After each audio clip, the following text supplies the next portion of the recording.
నమస్తే, welcome to పోరాటగలం TV. నేటి వార్తా విశేషాలు.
సిస్టర్స్ మరియు సహోదరులారా, ఈనాడు ఈ మధ్యాహ్న వేళ బాధాకరమైన సమయము. మన యొక్క సహోదరి గాజుల భద్రమ్మ గారు ఈ లోక యాత్రను ముగించారు. ప్రభు అంటున్నారు, నీతిమంతుల మరణము యెహోవా దృష్టికి విలువగలది. అవును, గాజుల భద్రమ్మ గారు ఒక క్రైస్తవరాలుగా, దేవుని బిడ్డగా తాను జీవించినంత కాలం కూడా ఎంతో ఉన్నతంగా జీవించింది. నేను అనేక సందర్భాల్లో ఆమె దర్శించాను. బాగలేనప్పుడు ఇద్దరు కుమారుల గృహాలు, అదే పెద్ద కుమారు యొక్క గృహము దర్శించినప్పుడల్లా ఆమె యొద్దకు వెళ్ళి ప్రార్థించేవాడిని. నేను వారితో కలిసి అనేక సందర్భాలు. ఈనాడు ఉదయాన్నే గోపాల్ ఫోన్ చేసి ఫాదర్ ఇట్లా జరిగిందన్నప్పుడు ఎంతో బాధాకరమైన ఆ యొక్క సంఘటన. ఈనాడు మనందరం కూడా కుటుంబ సభ్యులకి సానుభూతి తెలియపరచుదాం. ఈనాడు భద్రమ్మ గారికి సకల దూతలను పునీతులను సహోదరి సహోదరులారా, మిమ్మల్ని నా కొరకు మన ప్రభు అయిన సర్వేశ్వరుని ప్రార్థించుచున్నాము. సర్వశక్తి గల సర్వేశ్వరుడు మనకు దయ చూపి మన పాపములను మన్నించి మన జీవనకు చేర్చుదురుగాక. ఆమేన్. ప్రభువా దయ చూపుము, ప్రభువా దయ చూపుము, క్రీస్తువా దయ చూపుము, క్రీస్తువా దయ చూపుము, ప్రభువా దయ చూపుము. ప్రభువా దయ చూపుము. ప్రార్థించుదాము. సర్వశక్తి గల క్రీస్తుతో పాటు జీవములో లేచి ఆనందించు భాగ్యమును ప్రసాదింపమని ప్రతిమాలు కొలుచున్నాం. మా ప్రభు అయిన క్రీస్తు ద్వారా ఈ మనవి చేయుచున్నాము. ఆమేన్. గ్రంథము 4వ అధ్యాయము 7వ వచనం నుంచి 15వ వచనం వరకు. మొదటి పఠనము సొలొమోను జ్ఞాన గ్రంథము 4వ అధ్యాయము 7వ వచనం నుంచి 15వ వచనం వరకు. యవనమున చనిపోయిన పుణ్యపురుషులకు విశ్రాంతి లభించును. దీర్ఘకాలము జీవించుట వలననే గౌరవము కలుగదు. పెక్కేళ్లు బ్రతుకుట వలననే జీవితము సార్థకము కాదు. జ్ఞానార్జనము తల నెరవేరుటకు గుర్తు. నిర్మల జీవితమే వృద్ధత్వములకు చిహ్నము. ప్రభువుకు ప్రీతి కలిగించిన పుణ్యపురుషుడొకడు కలడు. ప్రభువు అతనిని ప్రేమించెను. అతడు పాపాత్ముల నడుమ వసించుచుండగా ప్రభు అతనిని పరమునకు కొనిపోయెను. చెడుకు ఆ సజ్జనుని మనసున పాడు చేసేడిదే. దుష్టత్వము ఆ సత్పురుషుని హృదయమును చెరచెడిదే. కనుక ప్రభు అతనిని ముందుగానే తీసుకొని పోయెను. చెడుకు నరులను మభ్యపెట్టి వారు మంచిని గుర్తింపకుండానట్లు చేయును. వ్యామోహములు మంచివారి హృదయములను కూడా చెరచును. కానీ ఆ సజ్జనుడు స్వల్పకాలము వాడాయను. ప్రభువ సత్పురుషుని వలన ప్రీతి చెంది అతనిని పాప ప్రపంచము నుండి సత్వరమే కొనిపోయెను. ప్రజలతని మరణము గూర్చి తెలిపిన వారి విషయమును అర్థము చేసుకోలేదు. సత్యము వారి తలకెక్కలేదు. ప్రభువు తన బలి ఆచి కాపాడునని ప్రజలు గ్రహింపలేదు. ఇది ప్రభు వాక్కు. సర్వేశ్వరునికి వందనము. ఈ జీవితము నదులారా రంగని సిలవైనది. ఈ జీవితం విలువైనది. నదులారా రంగని సిలవైనది. దేవుని సిలవైనది. సిద్ధపడినా చివరి యాత్రకు, సిద్ధపడినా చివరి యాత్రకు, యుగ యుగాల దేవునితో ఉండుటకు, నీవుండుటకు. ఈ జీవితం విలువైనది.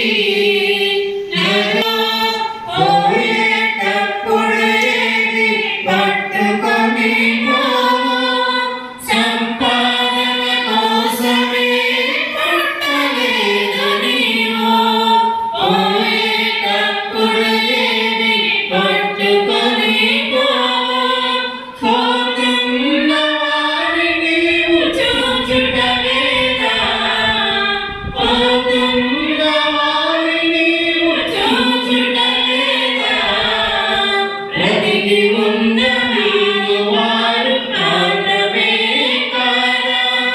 బ్రతికి ఉన్న వారు పాఠమే కాదా? ఈ జీవితం విలువైనది. నరులారా రంగని సెలవైనది. ప్రభు మీతో ఉందురుగాక. మీ ఆత్మతో ఉండుగాక.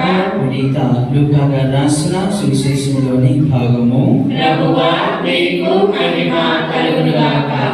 లూకా 7వ అధ్యాయము పవిత్ర వచనములు 11 నుండి 17 వచనం వరకు. లూకా సువార్త 7వ అధ్యాయము పవిత్ర వచనములు 11 నుండి 17 వచనం వరకు. ఆ పిమ్మట యేసు నాయుని గ్రామమునకు వెళ్ళుచుండగా శిష్యులను గొప్ప జన సమూహమును ఆయన వెంట వెళ్ళుచుండిరి. యేసు ఆ గ్రామ ముఖద్వారమును ప్రవేశించినప్పటికీ జనులు ఒక యువకుని శవమును వెలుపలకు మోసుకొని పోగుచుండిరి. అతడు ఆ గ్రామమున గల ఒక వితంతువునకు ఏకైక కుమారుడు.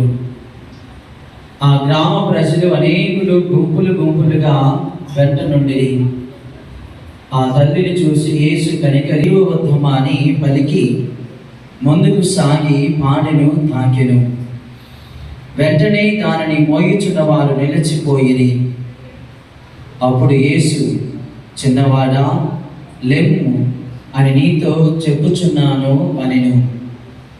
వెంటనే ఆ మరణించిన వాడు లేచి కూర్చొని మాట్లాడసాగెను.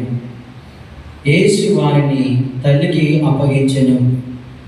అందరూ భయభ్రాంతులై మన మధ్య ఒక గొప్ప ప్రవక్త వెలసెను, దేవుడు తన ప్రజలను దర్శింపవచ్చును అని చెప్పుకొనుచు దేవుని స్తుతించిరి.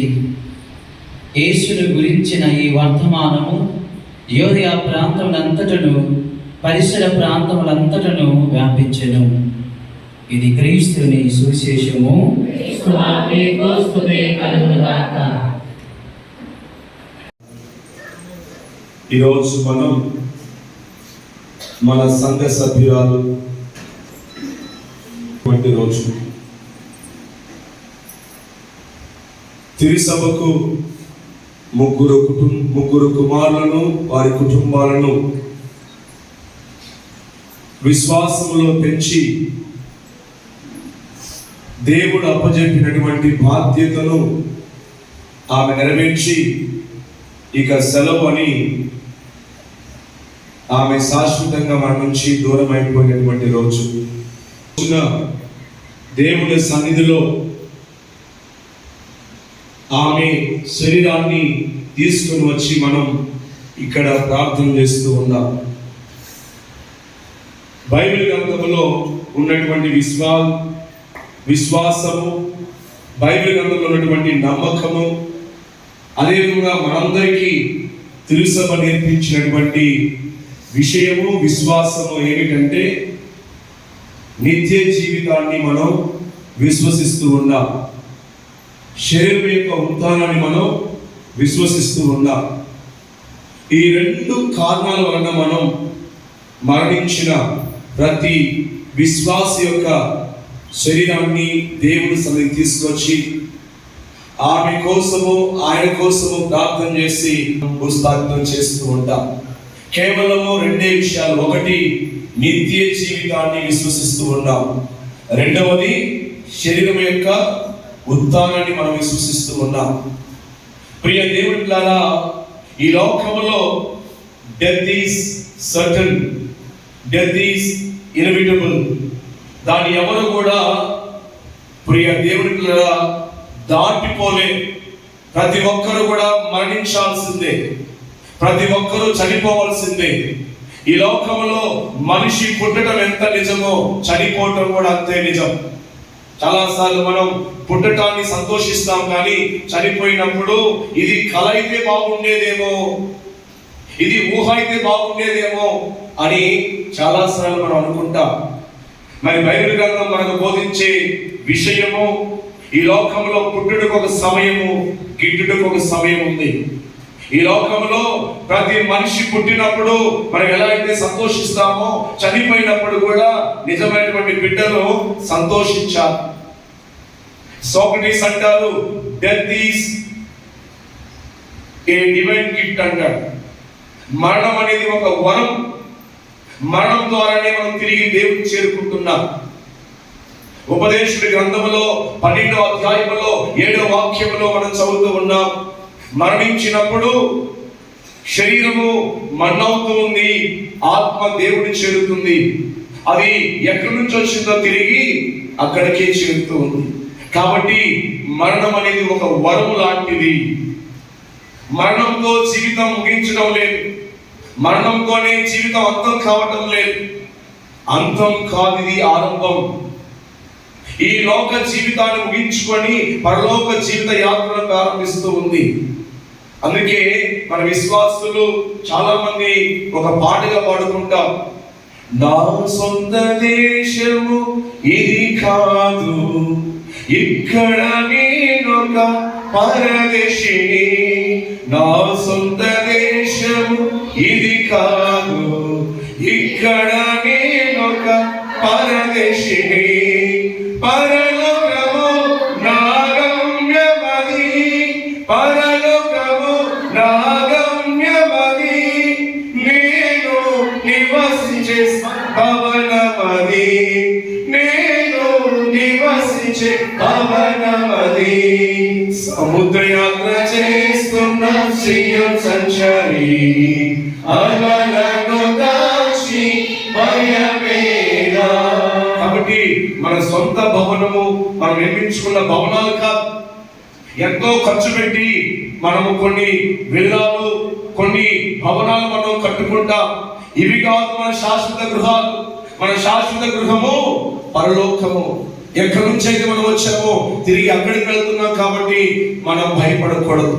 అందుకే బైబిల్ గ్రంథంలో ప్రభు అంటాడు, శ్రీరాముడు యేసుకృష్ణ గ్రంథంలో 35వ అధ్యాయంలో మనం చదువుతా ఉంటాం, 40వ అధ్యాయం 41వ అధ్యాయంలో మనం చదువుతాము. ఈ లోకంలో అన్నింటిలో విజయం సాధించే వాడికి మరణం ఉందట.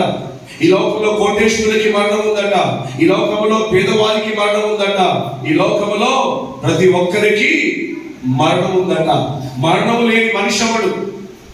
ఈ లోకంలో కోటేశ్వరుడు అయినా, పేదవాడు అయినా, పెద్దోడు అయినా, చిన్నోడు అయినా, ఈ లోకంలో ప్రతి మనిషికి మరణం ఉందట. ప్రియ దేవుడి ద్వారా అదే శ్రీరాముడు యేసుకృష్ణ గ్రంథం 17వ అధ్యాయంలో మనం చదువుతాం. దేవుడు మనిషిని పుట్టించినప్పుడే ఆయన ఆయుష్ కాలాన్ని కూడా నిర్ణయించాడు. ఈ లోకంలో మనిషి పుట్టినప్పుడే మనిషి యొక్క ఆయుష్ కాలాన్ని కూడా నిర్ణయించారు. చాలాసార్లు మనం అనుకుంటాం, ఒక గంట అయితే నా కొడుకేవాడు, ఒక గంట అయితే అమ్మగారు బతికేవాళ్ళు, వీళ్ళు ఆలస్యం చేశారంటారు. కాదు, సమయము దేవుని ఆధీనంలో ఉన్నది. మనిషి పుట్టింది దేవుడికి తెలుసు, చనిపోయేది కూడా ఆయనకు తెలుసు. ఉపోద్ఘాతంలో ఫాదర్ గారు చెప్పారు, ప్రతి మనిషి మరణం దేవునికి సంతోషాన్ని ఇవ్వదట, అతనికి మిగుల బాధను కలిగిస్తుందట.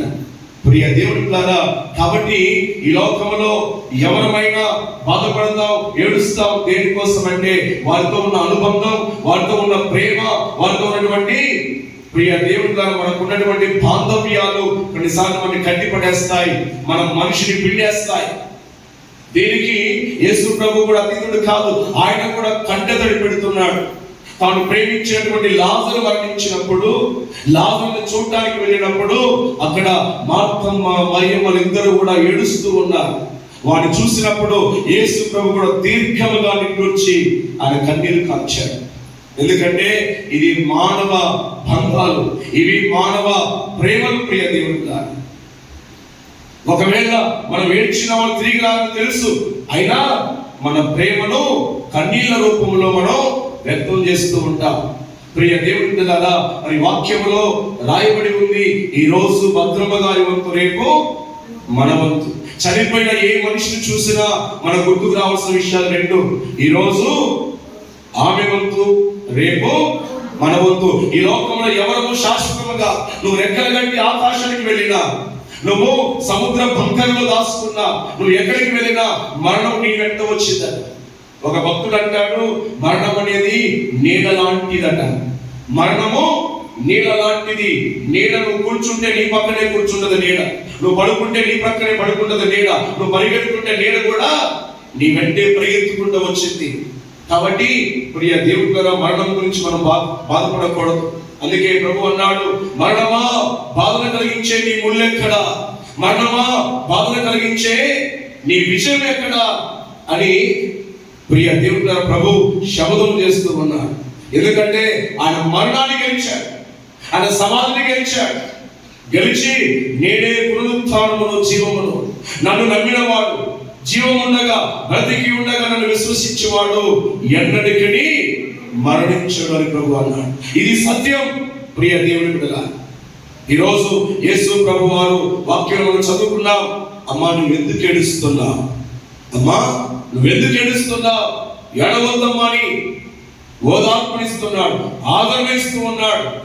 ప్రియ దేవుని బిడ్డలారా, అందుకే వాక్యం మనం చదువుతాం, ప్రభునందు నిద్రించిన వారు ధన్యులు అంట.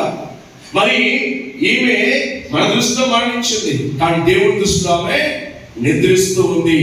అందుకే పూజా బలిలో మనం చదువుకునే స్తుతి గీతంలో మరణం ద్వారా మనిషి జీవితం మారుతుందే కానీ అది అంతం కావటం లేదు.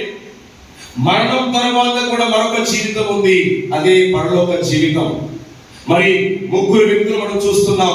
లాజరు మరణించాడు. యేసు ప్రభు అంటున్నాడు, లాజరు బయటికి రా అన్నప్పుడు లాజరు జీవంతో బయటకు వస్తున్నాడు. యాయిరు కుమార్తె మరణించింది. చిన్నదానా లే అన్నప్పుడు ఆమె లేస్తూ ఉంది. ఈరోజు వాక్యం మనం విన్నాం, చిన్నవాడా యువకుడా లే అన్నప్పుడు అతను లేచి కూర్చుంటున్నాడు. ప్రియ దేవుని ద్వారా దేవునికి ఇది సాధ్యము. కానీ ఈ లోక జీవితంలో మనం జీవించాల్సిన జీవితం ఇంతవరకు, తరువాత మనకు మరొక జీవితం ఉంది. అందుకే ఉపదేశుడి గ్రంథం 7వ అధ్యాయంలో మొదటి వాక్యం మనం చదువుకుంటాం, పుట్టినరోజు కంటే గిట్టిన రోజు విలువైనదంట. ఎందుకంటే పుట్టినరోజు మనం సంతోషంగా కేకు కట్ చేసుకుంటాం, మరి చనిపోయిన రోజు మనం దేవుడి దగ్గరికి వెళ్తున్నాం. కాబట్టి అది ఇంకా మంచి రోజు అని బైబిల్ గ్రంథంలో ప్రభు చెప్తా ఉన్నాడు. మరి ఈ గాజుల భద్రమ్మ గారు మరి పోయిన నెలలో వారి మనవరాలు ఓణీల ఫంక్షన్ చాలా ఎప్పటికీ ఎవరికి చిక్కనోడని ఒక చక్కని మాట బైబిల్ గ్రంథాన్ని ఆధారం చేసుకుని పాడిన పాట బైబిల్లో ఉంది. దానియేలు గ్రంథంలో మీరు చదవండి, 12వ అధ్యాయంలో 1 నుంచి 4వ వాక్యం వరకు చదవండి. అక్కడ చక్కని మాట ఉంది.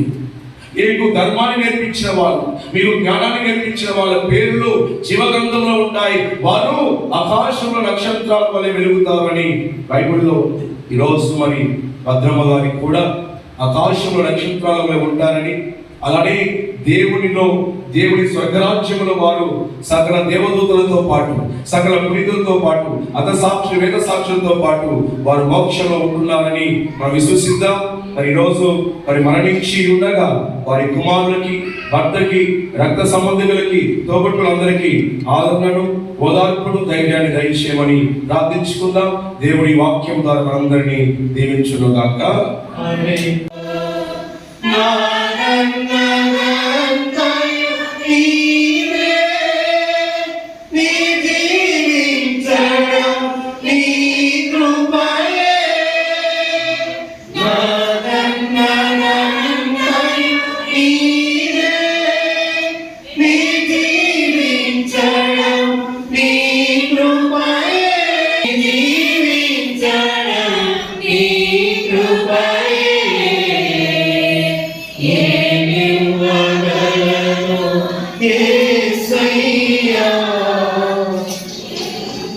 సహోదరి సహోదరులారా, నేను సర్వశక్తి కలిగిన సర్వేశ్వరునికి అంగీకారయోగ్యమైనట్ల ప్రార్థించండి.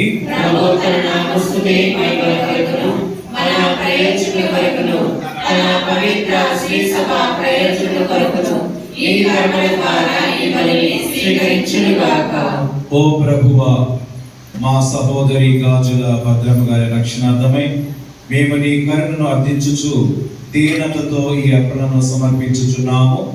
నీ కుమారుడైన యేసు ప్రేమ వలన రక్షకుడని ఈమె దృఢముగా విశ్వసించెను. కావున ఈమె నేను కనికరము గల న్యాయమూర్తిగా దర్శించు భాగ్యము ప్రసాదింపుము. మా ప్రభు అయిన క్రీస్తు ద్వారా ఈ మనవి చేయుచున్నాము. ప్రభువు మీతో ఉండునుగాక.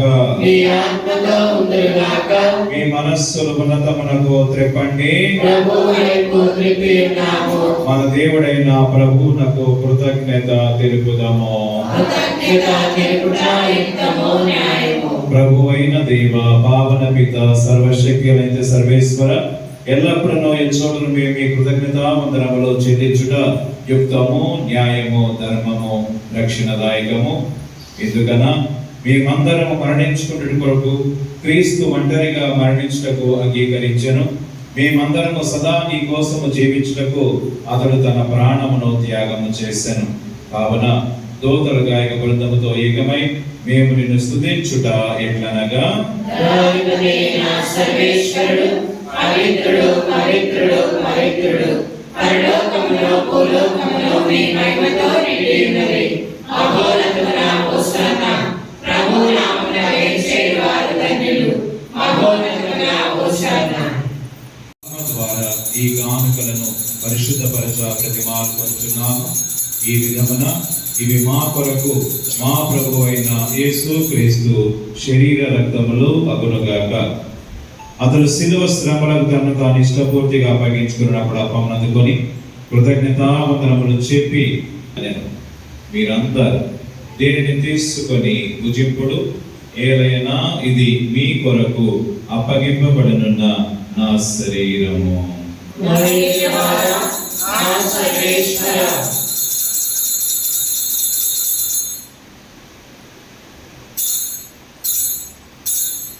ఆ విధములనే భోజనానంతరము పాత్రము అందుకొని మరలా మీకు కృతజ్ఞతావందనములు చెప్పి శిష్యులకిచ్చుచు ఇట్లనే, మీరందరూ దీనిని తీసుకొని దీని నుండి పానము చేయుడు, ఏలైనా ఇది నూతన నిత్య నిబంధన యొక్క నా రక్తపు పాత్రము. ఇది మీ కొరకును అనేకుల కొరకును పాప పరిహారమునకై దారబోయబడును. దీనిని నా జ్ఞాపకార్థము చేయుడు.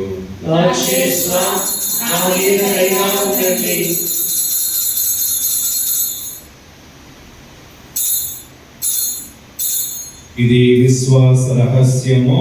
ప్రభువా, మేము నీ మరణమును ప్రకటించుదుము, నీ ఉత్థానమును సర్వేశ్వర పవిత్రాత్మతో ఏకమయుడు మీకు యుగ యుగములు గౌరవమైనలు కలుగునుగాక. మన రక్షకుడిచ్చిన పరమోపదేశం అనుసరించి ప్రార్థించుగాక. నీ రాజ్యము వచ్చుగాక, నీ చిత్తము పరలోకమందు నెరవేరినట్లు భూలోకమందు నెరవేరుగాక. నానాటికి కావలసిన ఆయనము మాకు నేటికి ఇవ్వండి. మా యొక్క పడవారిని మేము మన్నించినట్లు మా అప్పులను మీరు మన్నించండి. మమ్ము శోధనయందు ప్రవేశింపనివ్వక కీడు నుండి మమ్ము రక్షింపుము. ప్రభువా, అన్ని కీడులను మమ్ము రక్షింపుము. మా ఈ రోజులలో మాకు శాంతిని ప్రసాదింపుము. నీ దయానుగ్రహం వలన పాపము నుండి మమ్మ విముక్తులను చేసి అన్ని కలతల నుండి సర్వదా కాపాడుము. మేము మోక్షానందమును మా రక్షకుడైన యేసు క్రీస్తు ఆగమము నిరీక్షించుచుందుము.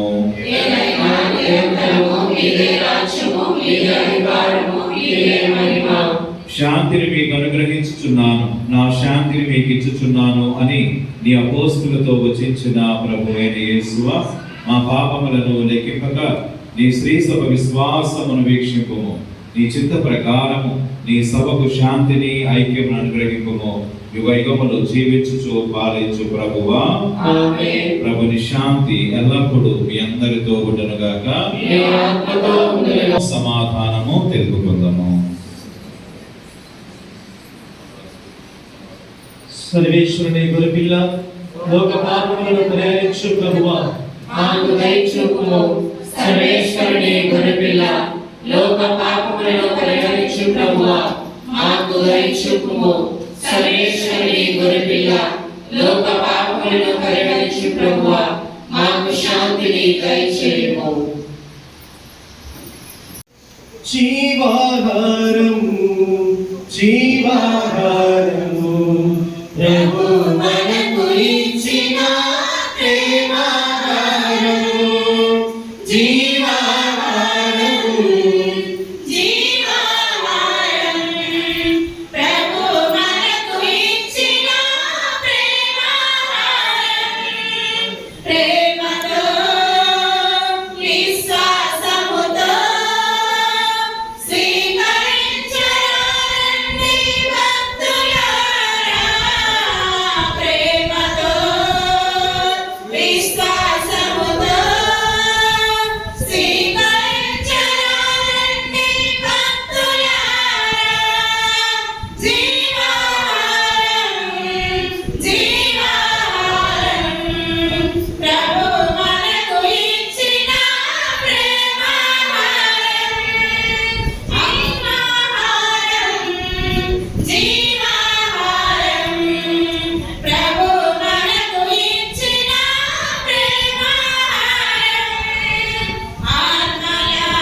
ఆకలి తీర్చెను ఈ ఆహారం, తీర్చెను ఈ ఆహారం. పరలోక రాజ్యము చేర్చుము ఈ ఆహారం. చేర్చెను ఈ ఆహారం. ఆత్మల ఆకలి తీర్చెను ఈ ఆహారం. పరలోక రాజ్యము చేర్చెను ఈ ఆహారం.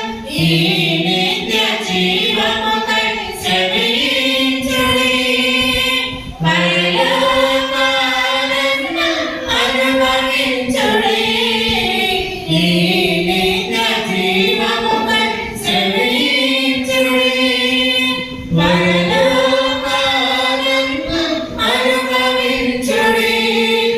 జీవాహారము జీవాహారము ప్రభు మనకు ఇచ్చిన ప్రేమాహారము. జీవాహారము జీవాహారము.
బాక్స్ తిరగలు పడి ఇటే పోలు దబ్బుకుని తాడవాలి. వాళ్ళు గుంజు పట్టుకుంటే బాక్స్ ఇట్లా పోతుంది కాబట్టి సమానం దింపాలి.